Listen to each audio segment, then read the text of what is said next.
Welcome to the Simple Sophisticate podcast, where intelligent living is paired with signature style. I'm your host, Shannon Ables.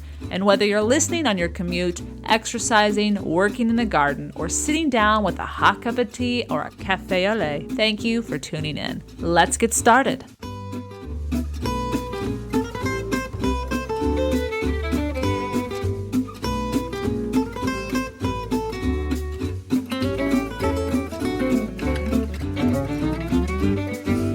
Welcome to the 269th episode of the Simple Sophisticate.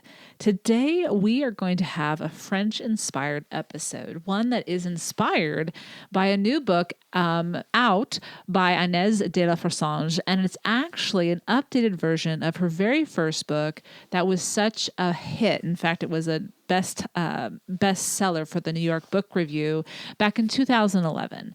And what I'd like to do today is really just pick and choose 32 different tips that I found that spoke to me, that I felt would have the most breadth of interest to you, the listener.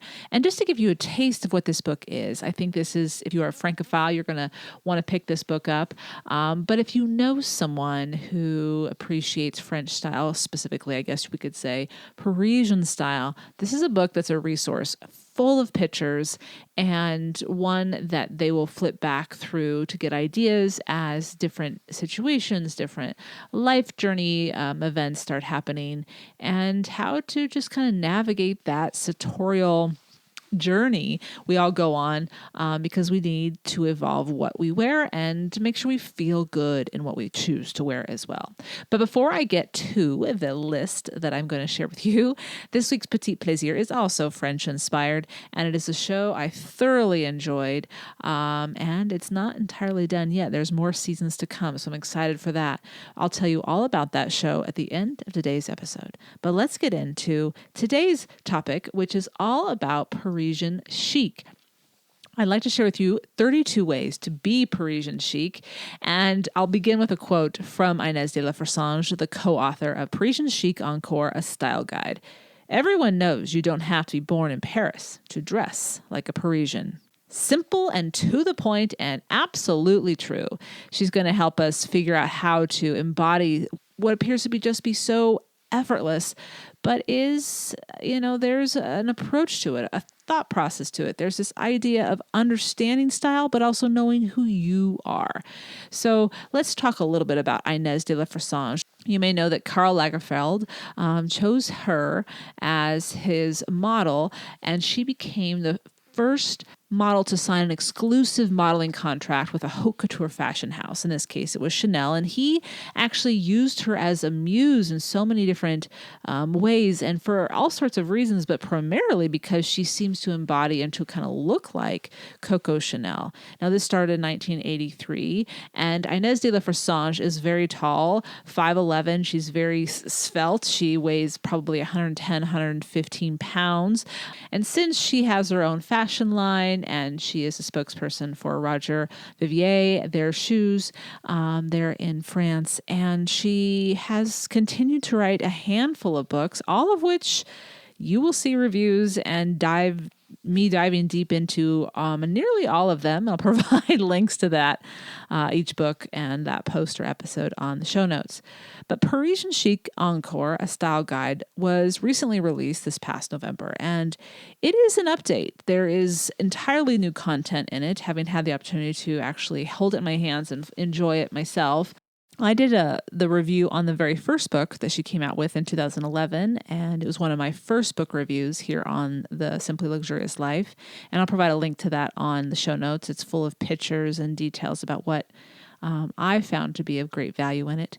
And the new book, the Encore, contains 50% new content, has 300 full-color illustrations and photographs, and it really is completely refreshed. If you actually have the first book, you'll know that the second half, or the latter half of the book, is entirely dedicated to being a resource full of addresses of boutiques and restaurants and many other Parisian locales that she recommends. And so, as you might imagine, after 8 years have passed, those addresses and recommendations needed to be updated. So it really can be a travel guide as much as it can be a style guide, which I think is fantastic. And she provides pictures of each of these shops and boutiques, along with why she loves it and obviously the address and things to look for, particularly at those shops. So if you are going to Paris to shop, this is a book to pick up.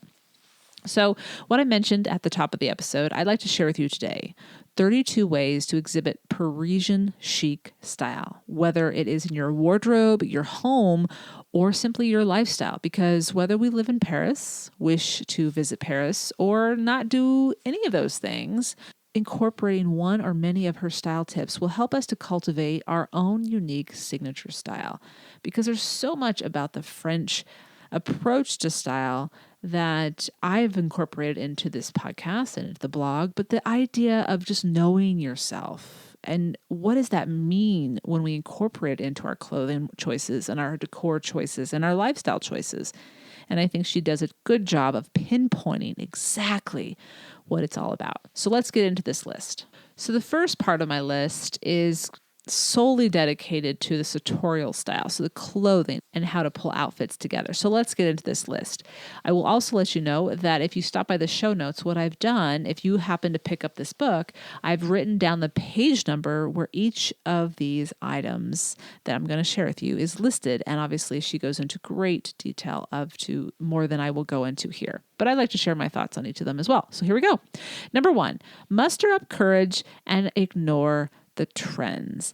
This is hard because often we think the trends are a guide. They're a guidepost to what we should or shouldn't wear. But really what trends are is they're just letting us know what's going to be in the stores. It's up to us to determine what will be long lasting for our capsule wardrobe, what would make us shine. So while it might be trendy to buy cutouts in your shirt or in your swimsuit, if that's not your style, if that's not what you feel good in, then that's a trend you can appreciate but walk away from.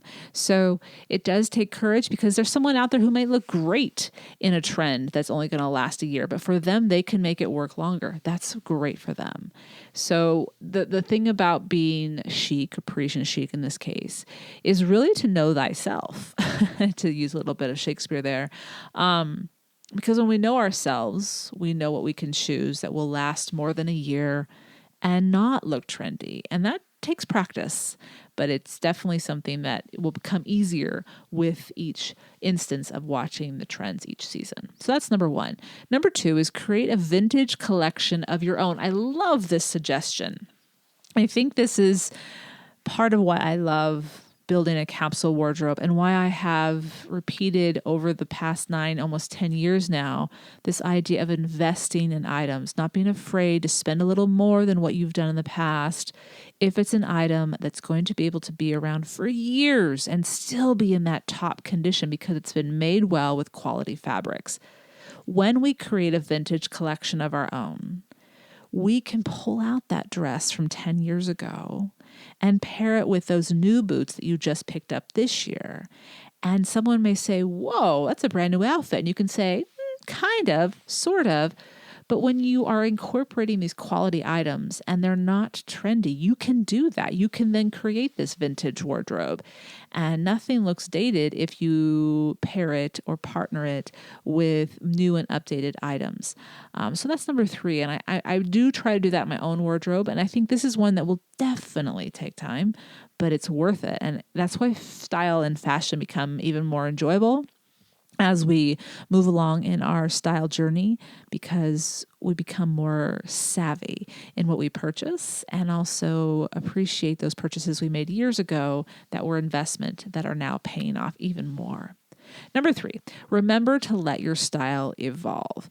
I love and appreciate, this is a new addition to the book, how she dives into this, because she talks about how when we stay stagnant in our style and we don't change over the years, over the decades. That's what makes us look old. It's not because we look old, it's because we've chosen not to evolve and to grow. And it has to do in this case with clothing.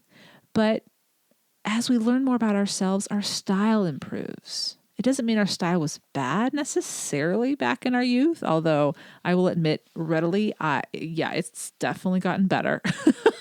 I was the one who was wearing overalls in high school and college. Oh my gosh, that was not a good idea. For me, it wasn't. And so it's this idea of not being trendy and not buying clothes that make us, we're trying to stay too young. You can still buy new clothes that fit for your lifestyle now, but the key is to just freshen it up a little bit every once in a while. Number 4, practice discretion when it comes to labels and accessories. This is something we've talked about many times on this podcast, but the idea is not to prove to the outside world that you have money, or even when you don't, or that you know what's on trend and you are the smart, savvy style shopper. Your clothes introduce you to people, but you, the person who's wearing it, is who you want people to know and get to know and want to be around. So avoid the labels, avoid a lot of excessive jewelry, and let what you wear make you shine as a person. You can still wear high quality clothing without the labels. Sometimes that's hard to find, but I think that's when you find those items that are high quality without the label, and you're not buying them for the label, you're buying them because they're high quality and they work with your wardrobe and your lifestyle. That's when you shine, and rather than the clothing. Number 5, take on the role of buyer for your own wardrobe. Again, love this concept. And as we know, when there's a fashion show, the buyers are the ones who are typically in the front row, if not really close to the front row, because they're determining what they're going to buy in large quantities to sell in their boutiques, in their stores, in their department stores. And they basically determine what becomes trendy, so to speak, and more prevalently available in the stores. Well, why not do this for yourself? And what we mean by this, and what she means by this, I should say, is keep your eye out for those new designers or those lesser known designers. You never know when you're going to find something that speaks to your signature style. And it might be this vintage, this might be a consignment item, but it also could be that new designer that no one knows about quite yet. And it keeps you on your toes, yes, but it also keeps your wardrobe fresh. And it makes sure that you are not trendy. And I think this becomes easier as you become more, again, aware of who you are and how you live, but also how style works in your life. And that's what's fun about it. Number 6, hone the skill of mixing things up. Parisians are gifted, as many people say, in this ability. But I think this is one thing that epitomizes Parisian style. It's this idea, number 1, they're not wearing any labels. You don't see any visual labels, but they're also mixing up the high designer item with a very simple, inexpensive t-shirt. It might be a very well-made t-shirt, but it doesn't have to be something that broke the bank. And so you've tampered down this extraordinarily beautiful jacket with simple denim jeans and flats, or a really nice high-end designer pant with a simple white t-shirt or button-up white shirt. One image, there's a bunch of images of Inez in her book and of her daughter as well. The pictures of her daughter are the ones that were originally in the first book, but there are updated images of Inez in this book. And one image I love is she's wearing a plaid coat, so a coat that hits just above her knees, white pants, and then boots that are a little higher than the ankle. And the boots are what calm it down a little bit. And what I mean by that is it makes it more casual. If she were wearing heels, it would keep it really dressy, which would be fine. But it's this mixing and matching of high-low items, unexpected items that just make it more, not necessarily down to earth, but signature and less cookie cutter, so to speak. So that's number 6. Again, mixing things up. Just you may see an image that inspires you, but then make it your own. There may be a traditional outfit you typically wear. For me, it used to be pencil skirts and pointed toe heels and pumps with a silk blouse. And that's one thing that she recommends is pencil skirts with ballet flats. Well, why not? Mix up what used to be expected with something that's a little bit unexpected. So that's number 6. Number 7, mix patterns and soften with white. To that outfit that I just described that she wore in the book, she's wearing a plaid coat. She's wearing, so it's very bold and there's a lot of print. And to calm it down, and it's in winter, it's not in summer. And with those boots, she wears white because the white basically it's not really a color, and so it doesn't clash with anything and makes everything else work. The plaid has brown and red hues in it, and the boots were gray.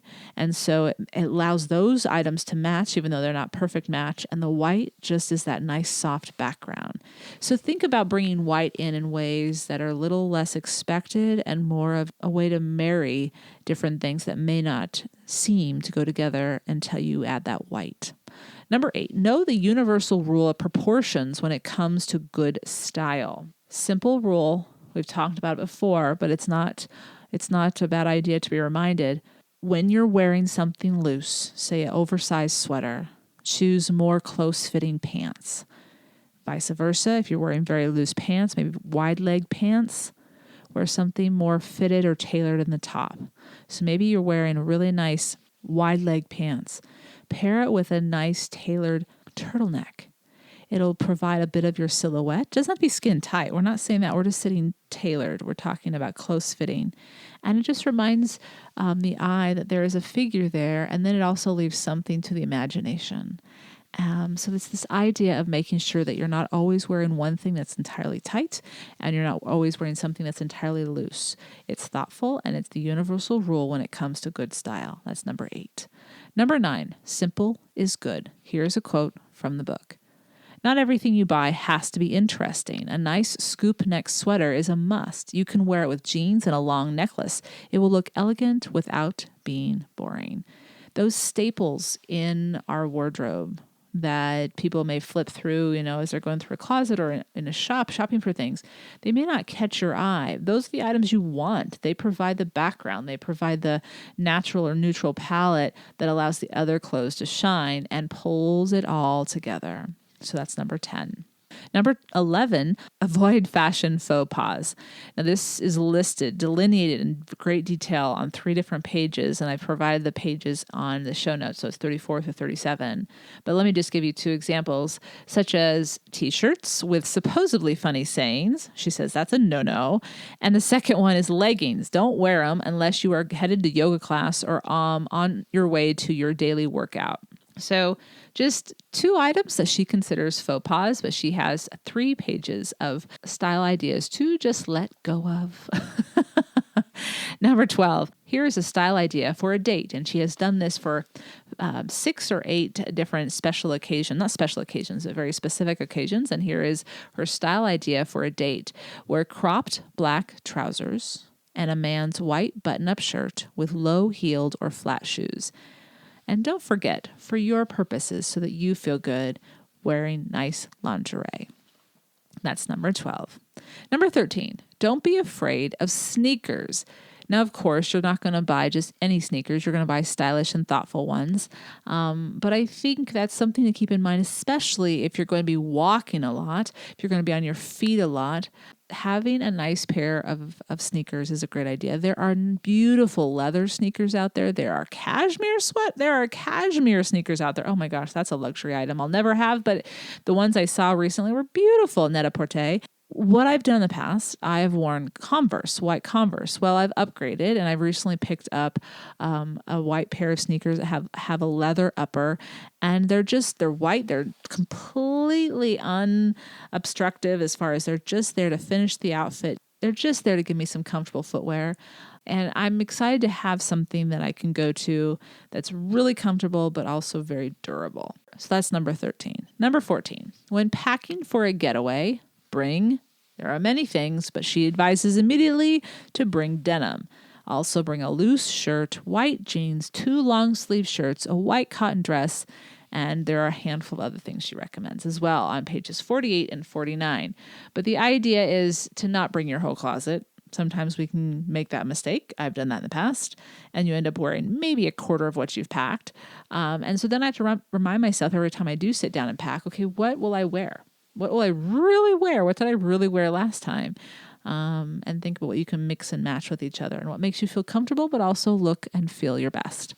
Number 15, if you're buying a leather jacket, buy the right leather jacket, which is, quote, as close fitting as possible with armholes and patch pockets. And she also recommends not necessarily getting a black jacket. Now, leather jackets are a great idea, but she recommends, and she did this in her first book as well, brown jackets. They're a little less expected, and they will often go with everything. So something to keep in mind if you find one that fits you properly and you love. Number 16, never follow diets. Rather, follow Inez's golden rule. Quote, pay attention when you are eating and stop when you are no longer hungry. Something to keep in mind, because the restaurants that she recommends in here would be ones you would want to enjoy the food. Moderation, but real food, and just eat until you know that you're comfortable, but you're full and you're not overly stuffed. So there's a whole bunch of other episodes on that particular topic, but I think this is something to keep in mind so that you can enjoy your everydays as well as look good as you're going about them. So number 16 wraps up the Sartorial list of our 32 tips and ideas. Now, when I come back, I'll share with you tips for decor as well as everyday lifestyle inspiration to incorporate Parisian chic into your way of life.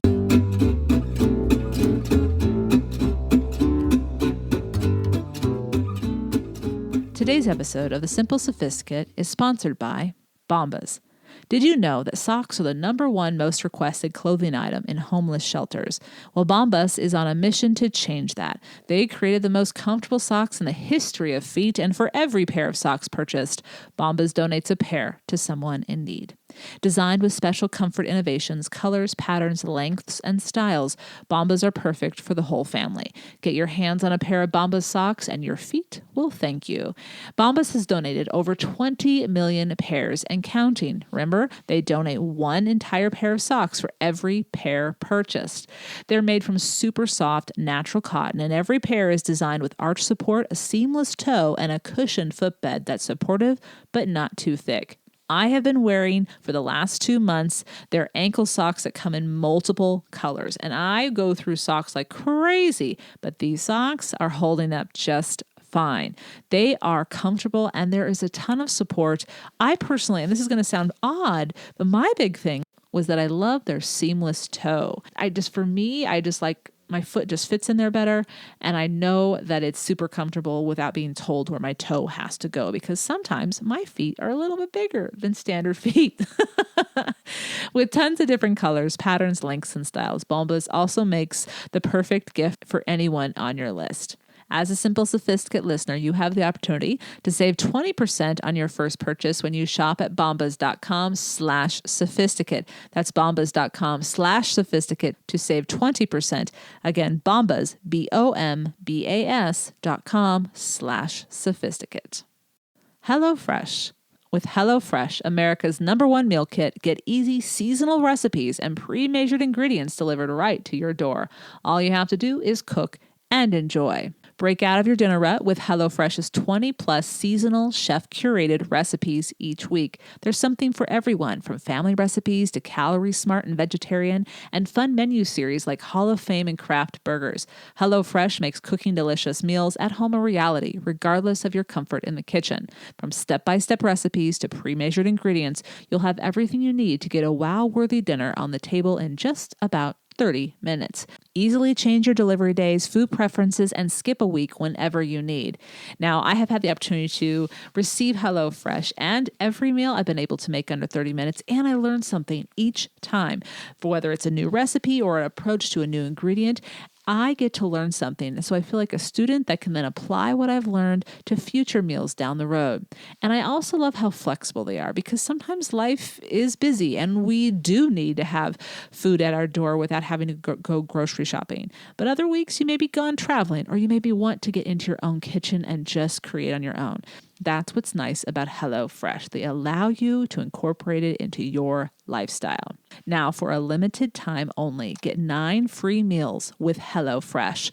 Go to hellofresh.com/sophisticate9 and enter Sophisticate9. Again, receive 9 free meals with HelloFresh when you go to hellofresh.com/sophisticate9 and enter Sophisticate9.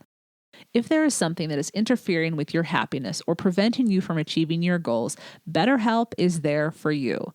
BetterHelp online counseling allows you to connect with professional counselors in a safe and private online environment, and it's convenient. You can get help on your own time and at your own pace. You can schedule secure video or phone sessions, plus chat and text with your therapist. With licensed professional counselors who are specialized in depression, stress, self-esteem, trauma, relationships, anxiety, anger, and LGBT matters, as well as so many other specializations, anything you share is confidential. If you are not happy with your counselor for any reason, you can request a new one at any time for no additional charge. BetterHelp is available worldwide and is available on desktop, mobile web, Android, and iOS apps. As well, financial aid is available for those who qualify. Best of all, it's a truly affordable option. And as a Simple Sophisticate listener, you have the opportunity to get 10% off your first month with the promo code SIMPLE. So why not get started today? Go to betterhelp.com/simple and simply fill out a questionnaire to help them assess your needs and get matched with a counselor you'll love.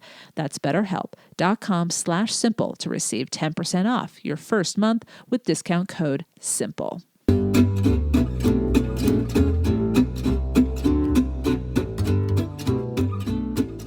Now, during the first part of today's episode, we talked about the 16 ways you can welcome Parisian chic into your wardrobe choices. But now we're going to get into home and lifestyle, which is what the other half of the book is about. And I appreciate her doing this. Now, you may remember that last year, she published a book called Maison Parisian Chic at Home, and I detailed 21 Parisian decor ideas from that book in episode 228. I highly recommend that book if you are drawn to Parisian style when it comes to home decor. It is full of beautiful images, and I picked up a few ideas here and there as well, such as collecting slender glass bottles for single cut flowers, using straw or raffia baskets with regards to the French market totes that we love in various sizes for storage.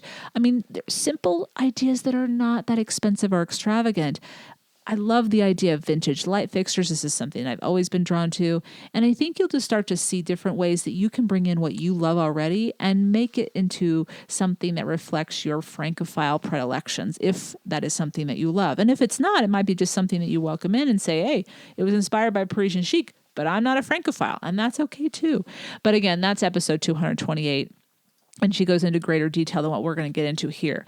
But in this book, Parisian Chic Encore, I'd like to share with you a handful of ideas for welcoming the Parisian chic into your own home. Number 17, remember the truth about dinner parties, because she does share 2 or 3 pages about how to prepare, enjoy, and the after dinner party moment. And we're talking a dinner party that you decide to have, 1 or 2 days before the actual date. You have a full day at work and you're coming home and it's very simple, but it's just a way to get together with people you enjoy. What I love about number 17, as I mentioned, she says, remember the truth about dinner parties. They are coming to see you, not for a gourmet meal. Hopefully this allows you to take the pressure off yourself a little bit. I know that I have been in that place where I put too much pressure on myself. But the more I relax, the more I realize I'm just going to cook a simple meal, something that I've made many, many times before. I don't have to really think about the recipe, and I can just relax and enjoy my company. Those have been the best dinner parties. And those for the most part, have been in the latter half of my dinner party journey, I guess you could say. So that's number 17. Remember that they are coming to see you, not for a gourmet meal. Number 18, with regards to a dinner party, keep it simple. A simple yet delicious dinner followed by an amusing dessert with regards to the presentation is a great rule of thumb to follow. And this has to do with this idea of, you do want to entertain, you do want them to enjoy it and make it memorable, but take it easy on yourself. So plan a simple dinner with regards to the aperitif and the entree. But then for dessert, maybe make some very simple chocolate mousse, but serve it in a way or in a dish that's very unique or catches the eye of your guests and provides great conversation. She provides a handful of ideas for doing this, but I think this is one to keep in mind because it's the last thing they're going to remember. So yes, you want it to be delicious, but you also want to have some fun with it as well. Number 19, stick to a central theme in your home decor. This will help you when you're shopping over the years, and it'll make it much easier to say yes or no to certain things. It will likely be determined by what your home is or style of your house or home is. Honor that in many ways, but stick to a central theme, whether it's the certain colors that you're using, a certain time period. She provides a lot of ideas because she's lived in 3 different homes with regards to what this book talks about. And she talks about different themes for each one of those houses. So that's number 19. All right, number 20, make decor statements with a single piece of furniture, whether it's a chair or a settee. And when you do this, so say you have a very unique chair and you have that in your living room, allow the rest of the furniture to be nothing traditional if you're not traditional, but more neutral or more subdued so that that one signature piece really does sing when people step into that room. And when you step into that room, it makes you happy when you look at it, and it maybe has a story behind it as well. So I like that idea. It makes it a little easier when you're trying to pull everything together and not have to have a signature piece with every single piece of furniture. Number 21, welcome the scented candles into every room. Oh, in our last episode, Mary Lou Longworth talked about in her Petit Plaisir the idea of lighting candles at the end of the day to signify the end of the day and the start of the evening, the relaxing period, and the dinner by candlelight. And I love this idea. And while for the dinner you may not want scented candles, I think having scented candles in the rooms that you live in does a wonderful job of making it be a place that feels more at home. I recently, with the Black Friday sales, just stocked up on a few French candles that I love. And some of them I just got mini sizes. So Maison Balzac offers a lot of mini sizes, and they're not that expensive that way. And it allows me to try out different scents. But also for rooms that I maybe don't use that much. Maybe it's a guest room. I'll put that small mini candle in. Or in a room that just, maybe the mudroom, because you're not in the mudroom as often, but she says in every single room, it's a way to make it feel more like home. And I have a list of my favorite French candles, by the way, and I'll provide a link to that on today's show notes under number 21. Number 22, harmonize containers in your kitchen, whether it's you're getting all the same style of glass containers for your pantry, your épicerie, or maybe your spices are all in the same type of jar as well. It adds some uniformity and it makes it more, well, it's a design approach, obviously. It's less chaotic looking, it's more organized and easy on the eye, and it calms you down too. So that's number 22. Number 23, use vases to store kitchen utensils. I love this idea. It's different, it's unique, and it doesn't have to follow it's a way of not following the rules, but adding a touch of your personality to the kitchen. So maybe you have some ceramic vases and you're not using them all the time, or maybe not at all, but they're perfect size or height for utensils. Use that instead of the classic, white canister that we all put our items in on the stovetop or near the stovetop. Okay, this is definitely one I'm going to pay attention to, and I'm always keeping my eye open for unique vases. So this will be a perfect way to incorporate them without having to have flowers in them all the time. Number 24, display a painting on an easel instead of on the wall. Simple, a different way of doing things. And it definitely brings that picture to the forefront of conversation. It takes it off the wall and puts it closer to people. It could be a small easel or a large easel, depending on the painting or picture you have framed. Number 25, collect and display a variety of ceramic items on a table. This is très Parisian, as she mentions, and it's something that they will often swap regularly. So they're on the lookout for unique ceramic details to add to the conversation pieces you may have. And it might be a vignette on a shelf somewhere where you have a bunch of different ceramic items, or it could be with the vases that you use. But there are a lot of different ways you can incorporate ceramic items into your home. Number 26, choose an inviting sofa, period. Make it comfortable, make it large so you can really sink into it, plush if that is what your liking is. But for the home, for your living room or your family room, wherever you go to relax, make sure you have a really inviting sofa. That's number 26. Number 27, keep your eye out for a vintage stepladder to place next to a bookshelf.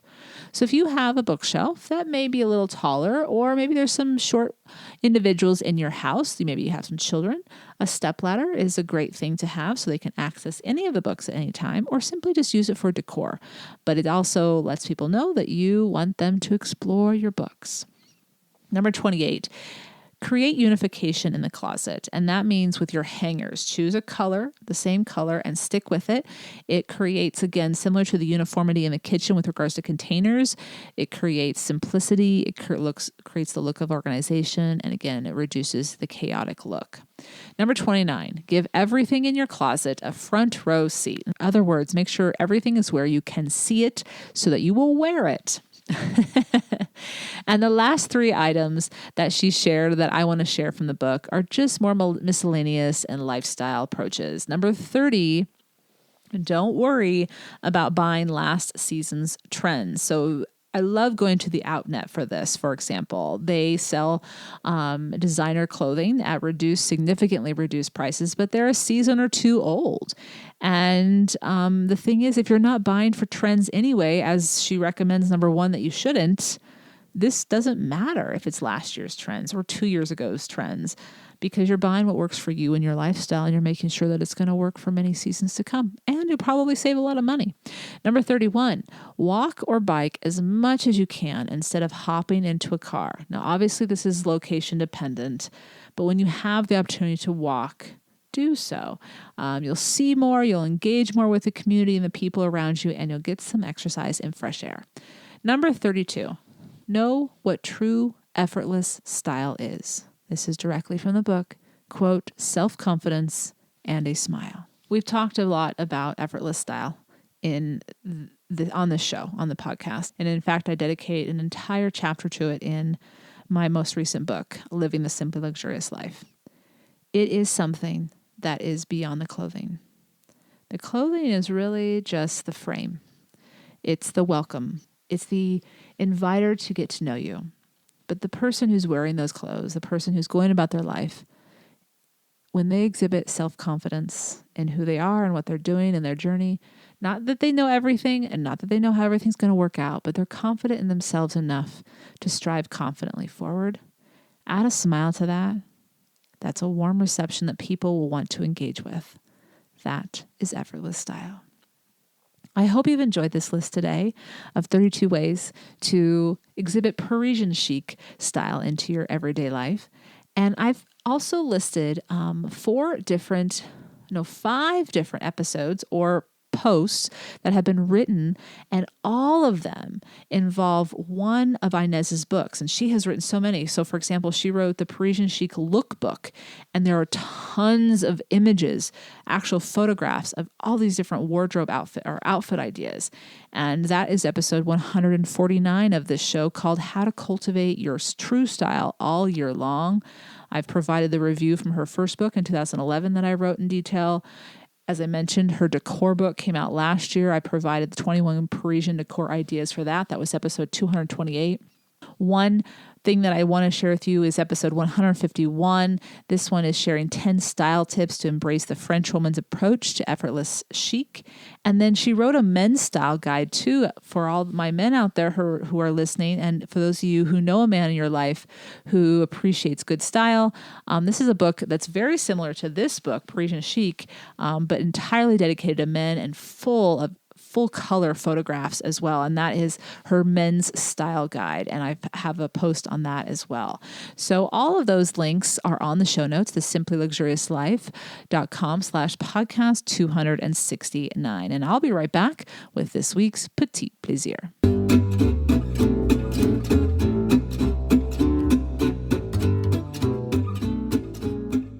This week's Petit Plaisir is a show that I've included in This and That. I believe it was 2 years ago when I was first introduced to it, but I've never had it as a Petit Plaisir.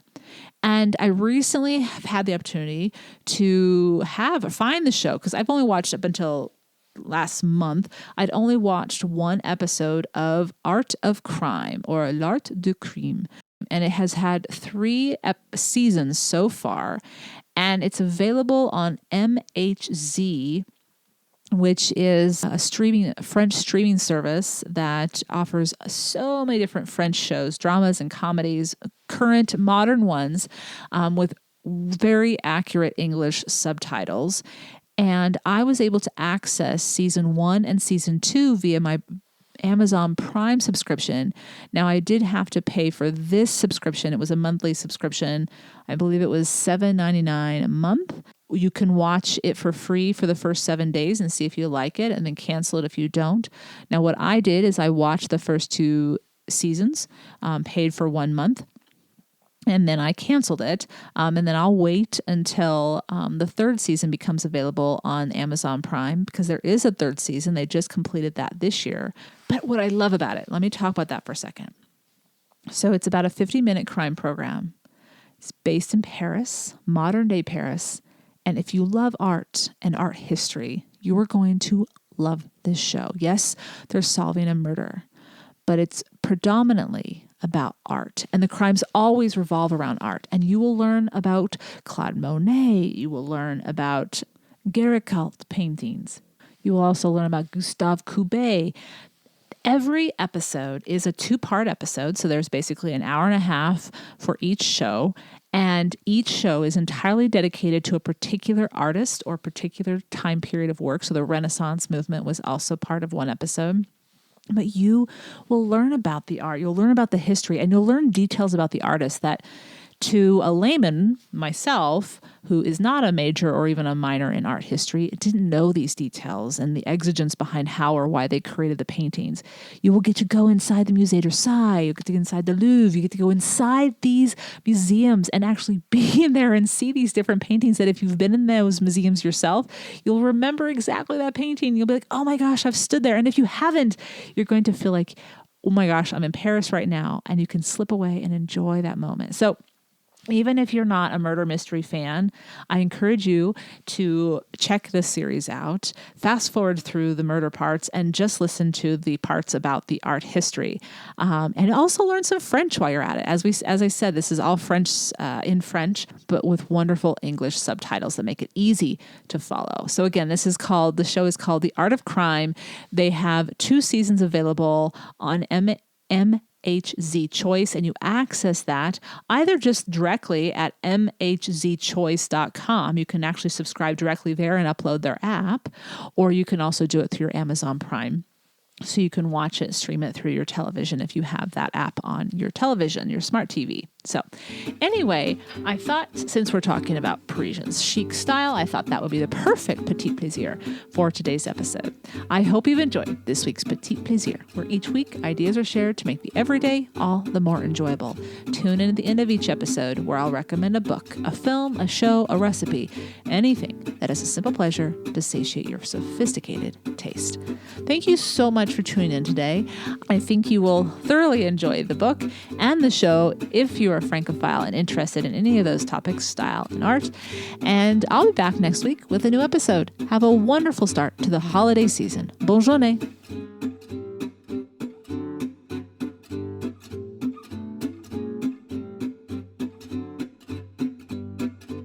Thank you for tuning in to the Simple Sophisticate podcast, where intelligent living is paired with signature style.